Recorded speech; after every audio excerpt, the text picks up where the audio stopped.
qu'est-ce que c'est d'être parfait? Donc on a tous notre manière de concevoir la perfection. D'ailleurs, j'ai fait quelques publications déjà dans le passé par rapport à ça.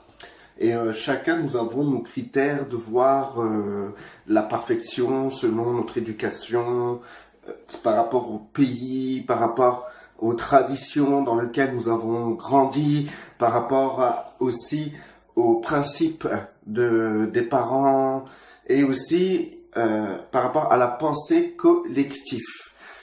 Nous avons tous une perception même de la perfection à travers les écrits bibliques. Nous voyons comment Yeshua était sur terre et nous pouvons dire que Yeshua était parfait, donc sa manière d'agir et de marcher était parfaite. Nous avons tous un critère plus ou moins élevé de la perfection. Et en réalité, on se complique la vie pour se donner un semblant de perfection dans notre vie. Malheureusement, ce qui peut arriver, c'est que beaucoup de personnes se donnent des règles et des principes pour justement atteindre ce qui les empêche d'être parfaits. Et du coup, tout cela bloque même leur communion avec Dieu parce qu'ils ont trop de principes entre eux et Dieu. Ils vont donner des tas de critères et c'est ce qu'on peut appeler souvent les religieux. Nous voyons dans la Bible, lorsque Yeshua était marché sur terre, les pharisiens avaient justement ce critère de perfection. Les gens qui les regardaient voyaient la perfection. Ils voyaient leur tenue, comment ils étaient représentés, comme quelque chose de parfait. Leur comportement était parfait. Leur manière de concevoir la Torah et de parler de la Torah était vue des hommes comme la perfection. Et même entre eux, il y avait comme une concurrence, il y avait comme quelque chose de combatif, d'exemple même entre eux, d'une perfection qui est une apparence correcte, sans faute, devant les hommes. D'ailleurs, Yeshua en faisait l'exemple, en donnait l'exemple. Quand il critiquait les pharisiens, il disait en exemple aux pharisiens que vous êtes des sépulcres blanchis pleins d'ossements morts. Donc des sépulcres blanchis, vous savez, ça veut dire que en fait, ces pharisiens prenaient grand soin de leur apparence, grand soin de leur manière de se manifester devant les hommes. Et c'était blanchi, comme les sépulcres blanchis, c'était les sépulcres qui étaient astiqués, quoi, qui étaient parfaits. On pouvait pas faire plus que les blanchir, quoi. Du coup, nous pouvons comprendre que, justement, les pharisiens avaient justement cette perfection de l'apparence. Mais Yeshua, lui qui voit au cœur, voyait que à l'intérieur, c'était la mort. C'était juste une apparence. Pareil, Yeshua parlait aussi des coupes qui étaient... lorsqu'il donnait l'exemple des coupes, il disait que vous nettoyez l'extérieur, mais vous ne nettoyez pas l'intérieur des coupes. Du coup, nous pouvons comprendre, de la même manière que les sépulcres blanchis, que en fait les pharisiens nettoyaient leur apparence. Tous les jours, leur concours, c'était de avoir l'apparence parfaite devant les hommes. Et aucun homme n'arrivait à accuser, à pointer du doigt un pharisien dans son comportement. On voit Paul, à un moment, il parlait à Timothée, et il disait que les anciens doivent être irréprochables. Et du coup, aujourd'hui, ça crée aussi des pharisiens, ce genre de réflexion qu'on peut avoir dans la Bible. Parce que, en fait, aujourd'hui, les anciens vont faire pareil. Ils vont avoir l'apparence de la piété, mais n'auront qu'une force en eux. Ils soigneront leur apparence, ils nettoieront la coupe à l'extérieur, ils vont blanchir le sépulcre pour que les personnes puissent les voir irréprochables. Et ces personnes-là, on les donne, on les met aujourd'hui en position d'anciens. Et cette image de la perfection que l'homme a pousse les personnes à se comporter comme des hypocrites. Et c'est pour cela que nous devons comprendre quelle est la perfection devant Dieu. Donc, c'est ni plus ni moins, en vérité, quand on voit les reproches que Yeshua a donnés aux pharisiens, qui eux étaient irréprochables d'apparence, que personne ne pouvait leur reprocher quoi que ce soit. Il a dit à ces pharisiens que vous nettoyez l'extérieur, mais à l'intérieur, vous nettoyez rien. Et il a dit aux pharisiens, nettoyez premièrement l'intérieur, puis l'extérieur.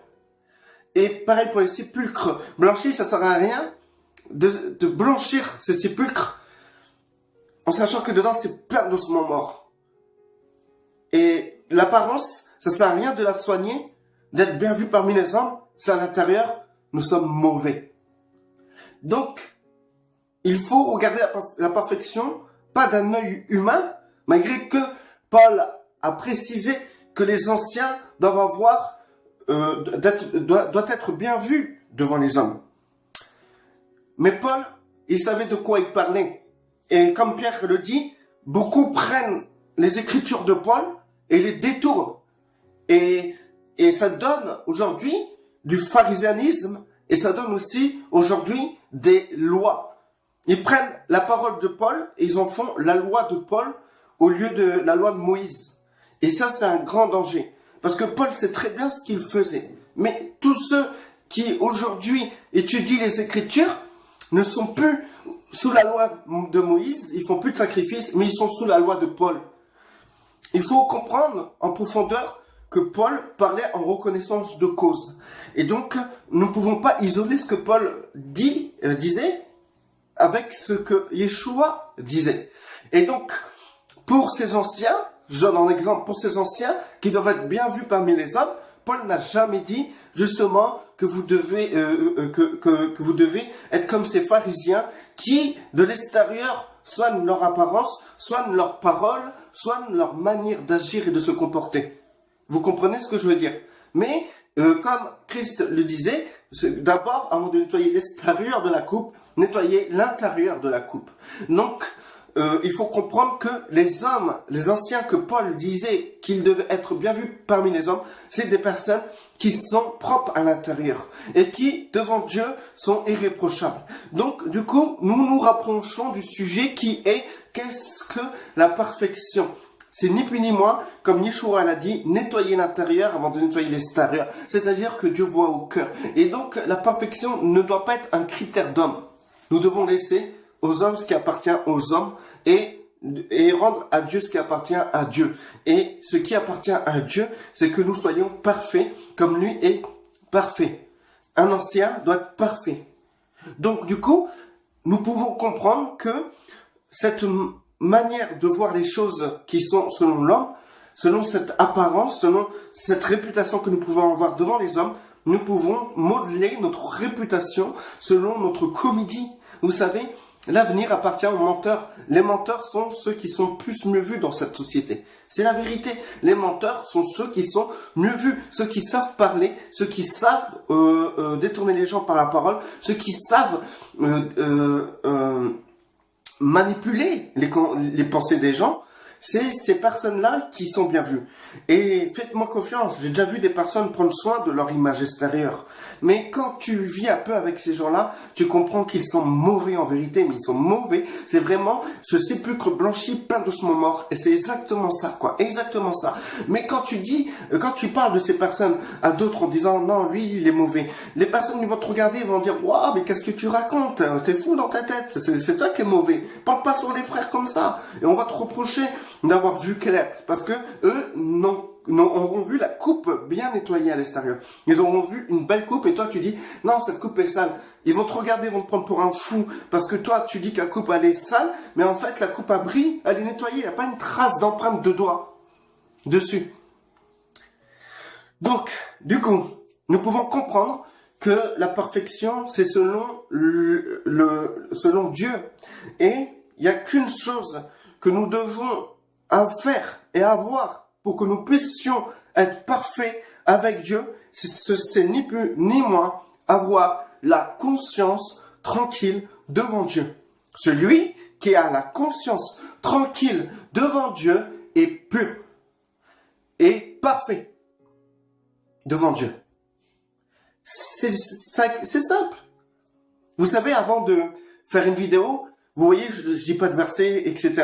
C'est une manière que le Seigneur m'a conduit à exhorter mes frères et sœurs, de l'exhorter d'une manière naturelle et non d'une manière scripturelle. C'est-à-dire que avant justement de vous parler, j'étudie avant la parole de Dieu. Tous les jours, j'étudie énormément la parole de Dieu. Je connais les versets, je sais de quoi je parle et je sais que dans ce que je vous dis, vous pouvez trouver les versets.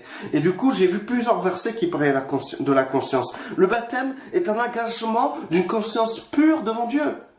C'est ce qui vous rend parfait. Le baptême est un engagement d'une conscience pure devant Dieu.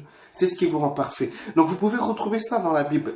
Le baptême que vous faites est un engagement d'une conscience pure devant Dieu. Ensuite, le sang de Yeshua a pour but de purifier une chose, une seule chose. Vous verrez nulle part dans la Bible que le sang de Yeshua purifie autre chose que cette chose, qui est votre conscience. Autant de sang coulé pour votre conscience. Vous vous rendez compte? Trouvez dans la Bible ailleurs que le sang de Yeshua sert à purifier autre chose que votre conscience. Trouvez-moi ça et je vous promets que si vous trouvez ça, je vais faire une vidéo spécialement trouvaille par rapport à ce que vous allez me dire. Et franchement, je serai content parce que je vais grandir encore.